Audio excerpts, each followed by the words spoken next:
Welcome to the new style of fantasy football. If you're used to playing in a huge league with tens or hundreds of thousands of players, where everyone competes together and earns points, this new format is different and much more exciting. Just like in real football, where you prepare your team each week for a specific opponent, here too, every week you have to face an opponent head-to-head and beat them in a matchup, winning more categories, which are similar to goals in a real game. And now, let's move on to what fantasy categories is. Until now, you were used to using a set price list, buying players according to their price list, according to their price, and we also have this format. If you want to play this with the Israeli League, the English League, the Spanish League, or the Champions League, we have it all. But the category format is a format where you play head-to-head every week, and similar but different from the real world. You need to be good at all elements of the game, or at least as many as possible, which means you need to be dominant in as many categories as possible. There is a different scoring system, and there are types of tournaments and leagues where the 7 main categories you compete in are goals, assists, key passes, pass accuracy percentage, shot accuracy percentage, defensive contribution, and goalkeeper saves. Like in the real game, don't just choose attacking players. Since goals and assists are only 2 of 7 categories, other aspects are equally important. The first category is of course goals. That pretty much explains itself, there's not much more to add. The second category is assists, which also covers fantasy assists. Often these aren't counted as real-world assists. For example, if a player shoots, hits the post, and the rebound goes in, or wins a penalty or free kick leading to a goal, it's counted as an assist in the game. Now we get to the third statistic, which isn't an assist but is similar: a key pass. A key pass is a pass that leads to a shot, creating a goal threat whether or not it results in a goal. If a player passes and another takes a shot, the passer directly created the chance. And this is exactly where the issue of balance begins, because players who make a lot of key passes also make more risky, dangerous passes, which usually end up with lower pass completion percentages. These are typically attacking midfielders, wingers, etc. Next, let's look at pass completion percentage. Maybe the most boring statistic here among all the data, but it's a stat that gives credit especially to central midfielders and defenders who know how to play with their feet and have good footwork that doesn't necessarily show up only as assists or goals. Think Declan Rice, Rodri, or similar players, even they can still be penalized since we also track the percentage of shots on target. Players who take many long-distance shots often cause problems. This is like modern football, where shots from outside the box have dropped significantly. Pick players who shoot more inside the box or rarely take long-distance shots. The next stat is a defensive one, but it's important to understand that this stat, along with all the stats we've discussed so far, are counted for the whole team together. That means even forwards can contribute to your defensive stats. This stat is called defensive contribution. It was also added to Fantasy Premier League in the past year, and it measures 4 metrics, similar but a bit different from the Premier League: clearances, blocks, interceptions, and tackles combined. That means each of these actions, every defensive move like that, gives you a point, and you measure and sum up all the defensive actions your whole team makes. The last and most obvious stat to watch is, of course, goalkeeper saves. Don't underestimate this. Everyone must have a goalkeeper, and in this case, goalkeepers from lower-ranked teams can actually be more valuable than goalkeepers from top teams who barely touch the ball throughout the game.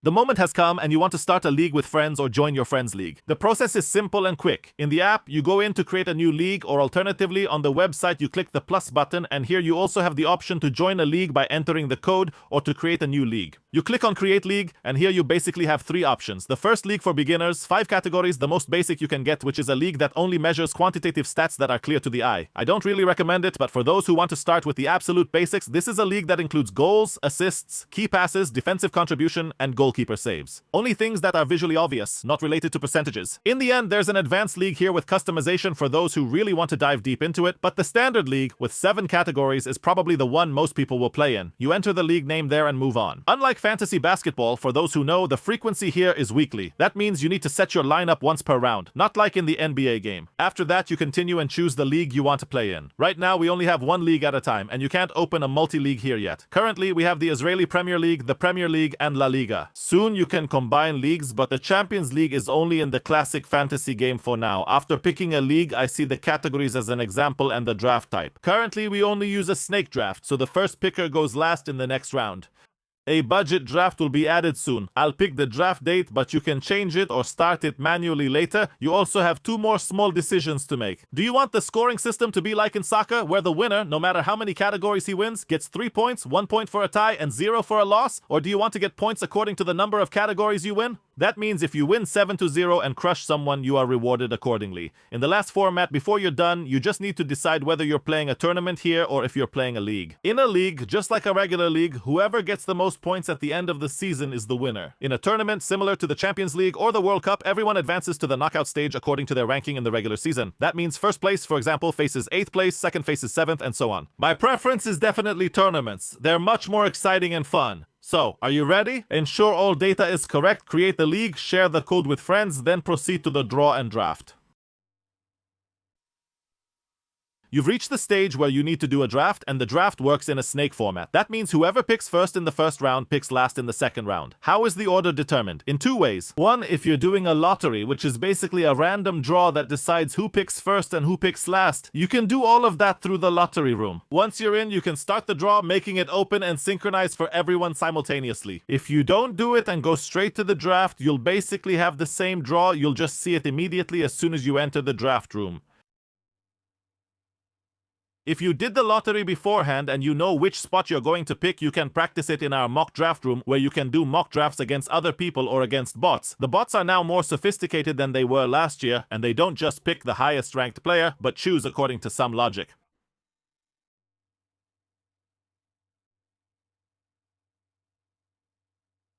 Right before you jump into the draft, you need to remember that building your roster should be done according to a certain strategy that's very similar to soccer. Because in soccer too, you build a team and place players according to their positions, and here as well, you're going to play with 11 players and another 3 players on the bench. The players on the bench obviously change from round to round, and you choose who sits on the bench and doesn't play each week. But the positions in the starting lineup are 1 goalkeeper, 3 defenders, 3 midfielders, 2 forwards, and 2 more positions. Their purpose is actually to determine the formation. That means you can't just play with 11 forwards, 11 midfielders, and so on. You have a certain minimum of 9 players and 2 additional positions, so if I put both of them in defense, I'm playing 5-3-2. If I put both of them in midfield, I'm playing 3-5-2. If I put both of them in attack, I'm playing 3-4, which is actually the only formation in fantasy draft that's not from the real world. It's a fictional formation. There aren't really any teams that play 3-4. It's the most offensive formation you can play, but keep in mind that it obviously also hurts you when it comes to defensive stats.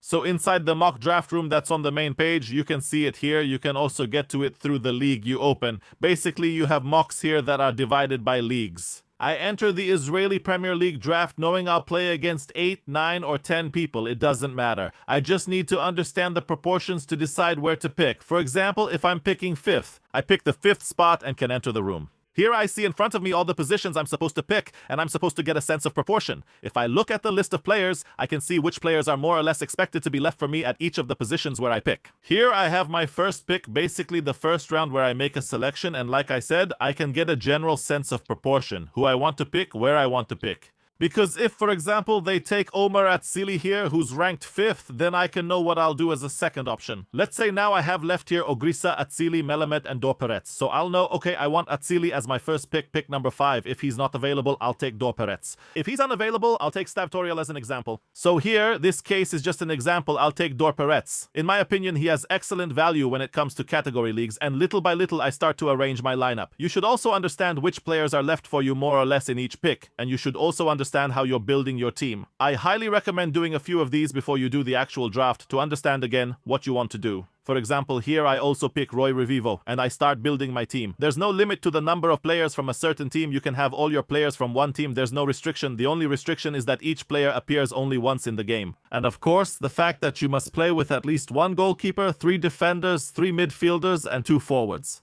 Now in the summary, I can more or less see which categories I'm good at or less good at. Because, for example, if I chose both Roy Revivo, here I have a team that at this moment is good at goals, very good at assists. I see that I can strengthen key passes, and I see that the stat I'm less good at is accurate passes. Maybe that's something I'd want to discard, since it interests me less. I'll look for players who enhance my strengths instead of just accurate passes, so I can improve even more. For example, I'll choose Adi Yona.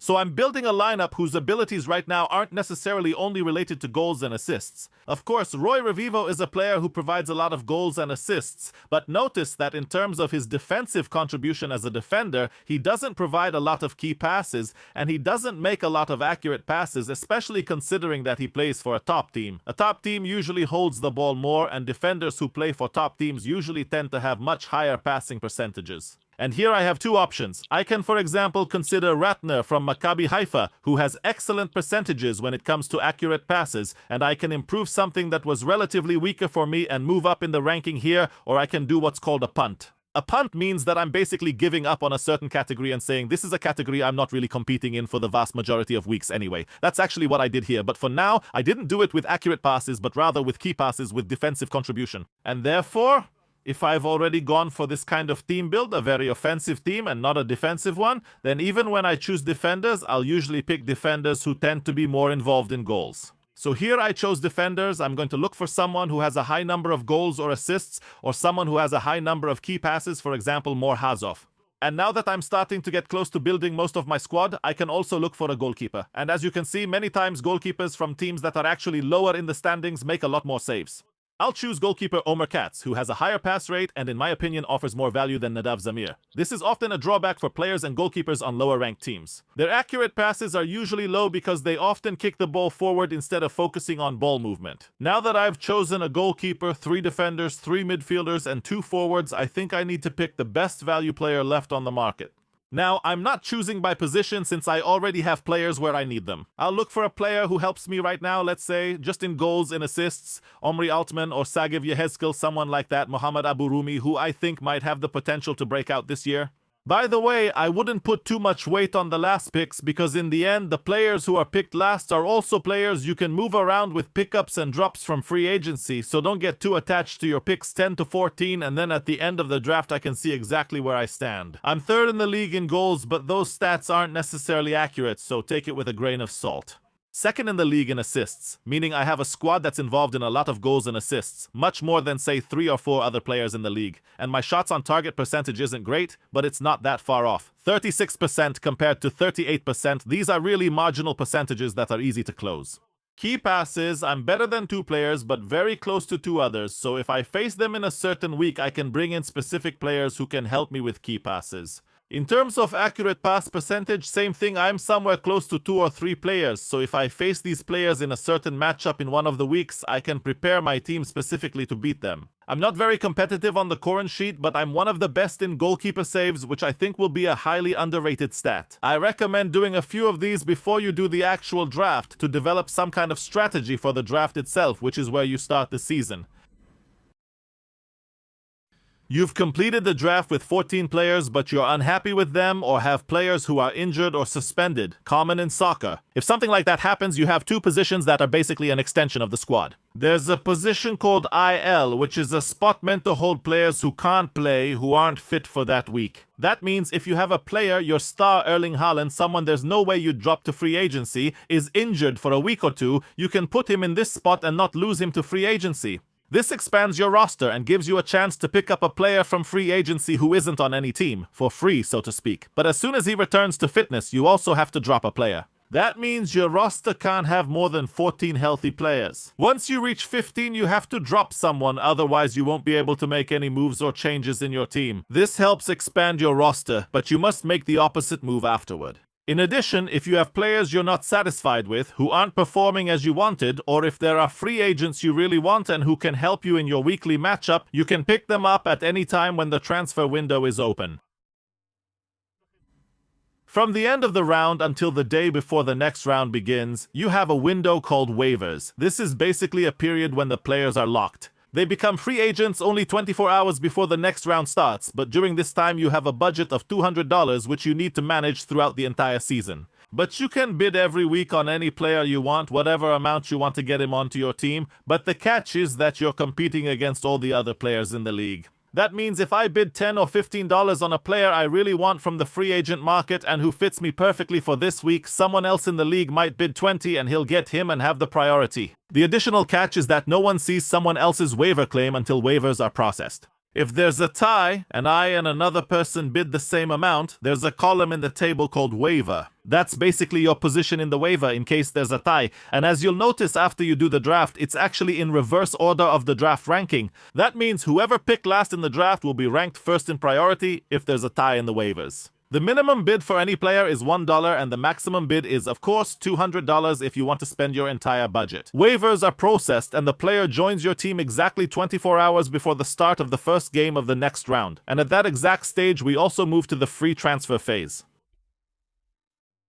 In the 24 hours before the start of the first game of the round, you have the free transfer window. During this time, you can pick up and drop any player you want freely. It doesn't cost you anything from your budget. And then if someone uses up their budget on waiver pickups during the season, they can only make pickups and swaps during this stage. You can make these transfers freely, but a player you dropped, you can't pick him back up. What does that mean? If I drop a player and pick up someone else, but then regret it and want the dropped player back, I can only get him in the next round. He's locked for everyone for the rest of the game week and can't play in the upcoming game week. And now that you have your squad ready, you need to look at who you're playing against each week, because you need to adjust your team to the team you're facing to some extent. There are players, obviously, if you have them like Haaland or Bruno Fernandes, that you won't take out of your lineup. But there are players, let's say the more marginal ones, those who sit on the bench or are borderline bench players, they're usually the ones who will decide for you what you win, which categories, and what you're going for each week. Because if you see in the weekly table that the player you're up against is weak on paper in certain categories that you usually win easily, it's not necessarily better to strengthen that category. It might be better to look at a category that's very close and try to pick up a player from the free agent market, for example, who can give you a boost in one of those categories. That means bringing in this super sub who isn't really a sub. He's actually one of the players starting in your lineup, but he's supposed to make the difference for you to win the matchup each week. After you've picked your team, you have 11 players in the game week who are playing, and you can track your players no matter where they are, which team they're on, and see exactly what they're doing during the game and how they affect the matchup, not just by scoring goals, but in many categories that directly influence who wins each week.